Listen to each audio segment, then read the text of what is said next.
Hey, hello and welcome to this new After Effects tutorial by flomotion.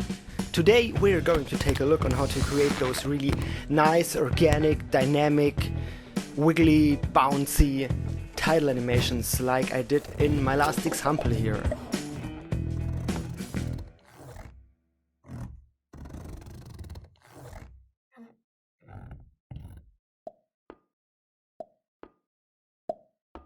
This is a basic keyframe animation of some letters, but I used a plugin for that, which makes the whole animation process so easy.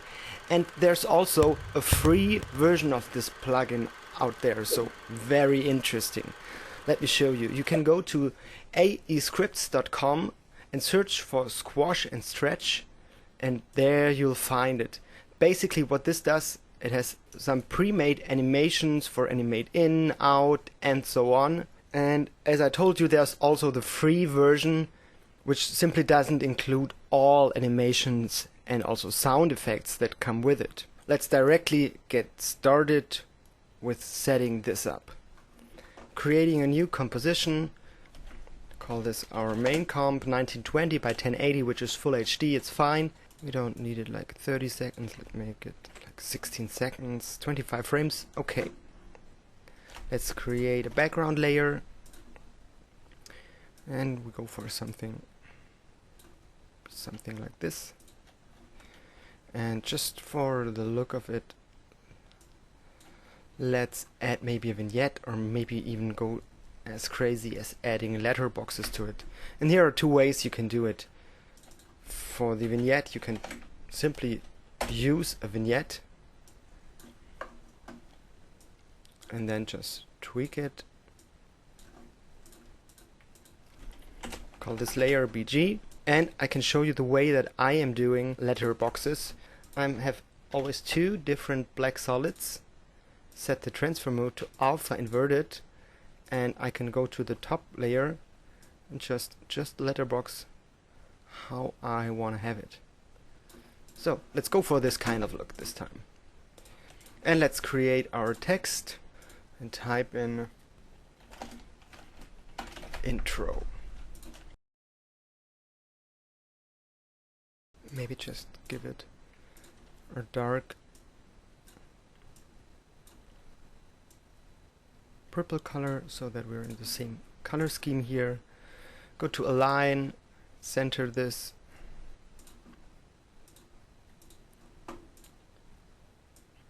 bring it below our letterboxes, and there we are. Now we can start with the fun part, and this is really fun. And if you're having as much fun as I have with animating and you learn a little bit, just feel free to subscribe to my channel, because the more subscriptions, the more clicks I get, the more often I can do those kinds of tutorials, and there we have a win-win scenario. So let's get started. We need to bring out our plugin, and once it's installed, it's super easy. Just go to Window, Extensions, and there you have Squash and Stretch.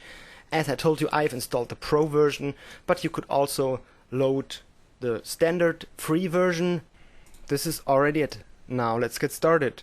Of course, I want to have all the letters separately animated, and therefore I'm just bringing this down a bit, because many of those animations I want to drop in from the top there. So let's just center this in a way that complements the animation. So as I told you, I can also split all the layers. I can keep the original layer or directly delete it, and I can split into words, lines, and so on. I want to split it in different characters, so I click apply. Can hide the original text, and here I have it, intro in different layers. So let's start with the E. So this is my workflow. Click on the behavior gallery, and let's just look at the core bundle here, and I want to have it animate in, so I go to the in section, and there are some of the nice drops,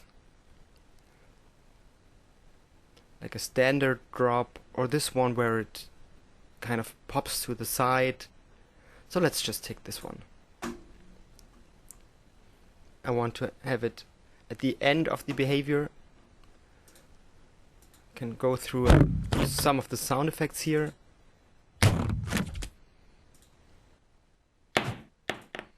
think I'll go with the rubber 2 one and hit apply.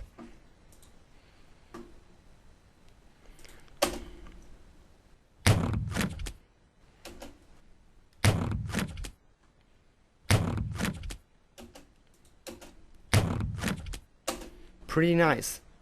So my workflow is normally to take the letter and the sound effects and just give it a color. Let's make it yellow. So later on we still see which sound effect belongs to which color.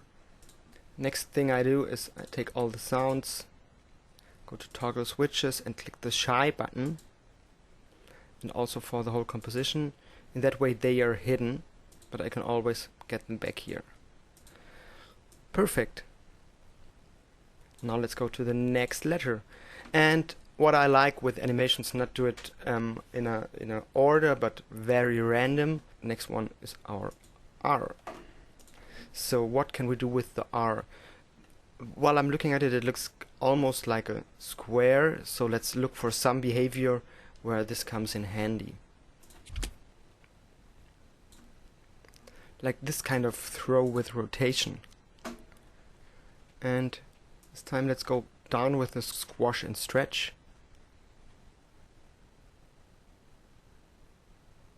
And also with the oomph, which is kind of the basic animation strength. So you see this time it slides way less, like a few centimeters here on my display, and if I go up with it, it slides almost quarter of the display here. So I'm going down with this. Again, choose a nice sound.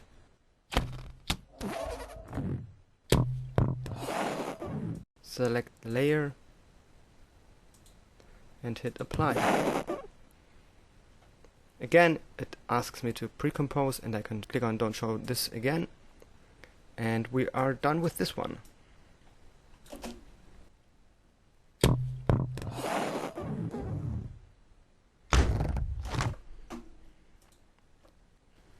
And let's just move all of this a bit over.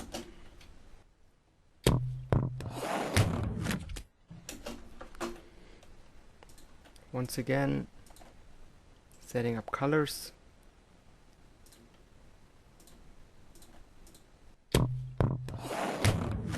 So let's do the same thing for the next letters, and I think I'm going to skip this a little bit, and then I'm back with a few tips on how to create a final look.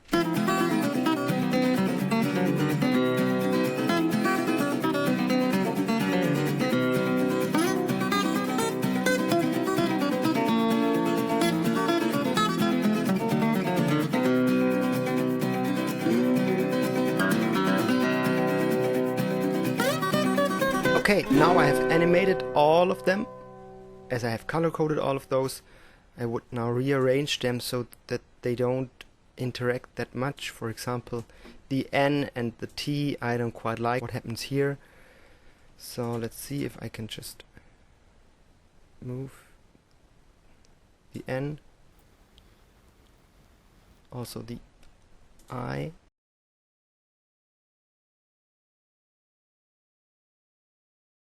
And also maybe the O just slightly.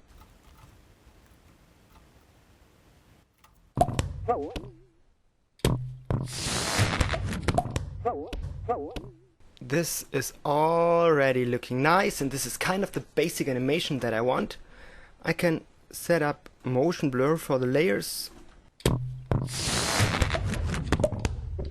I'm just typing B for beginning and N for end, and now I can right click in here, trim comp to work area. Now I only have the part that I want to work with. Okay, now let's create a nicer look of this.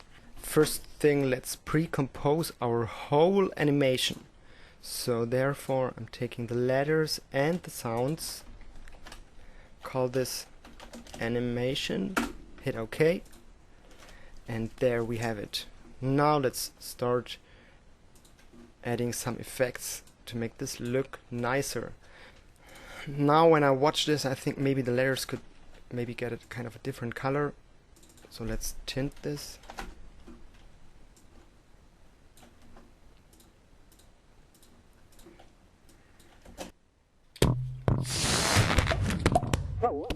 And this is already everything you need to do to get this animation look really nice and organic, and it's super quick and super easy. So if you liked what you have seen so far, just follow me to part 2 of this tutorial where I do some fine tweaks, add in shadows, reflections, and all that stuff that brings this to another level. And also, if you like it, why not subscribe to my channel? Because the more subscribers, the more likes, the more clicks, the more tutorials I can do for you. And this is basically what I love to do, and if you want to watch, just click on that subscribe button, and we see us in part 2 of this tutorial.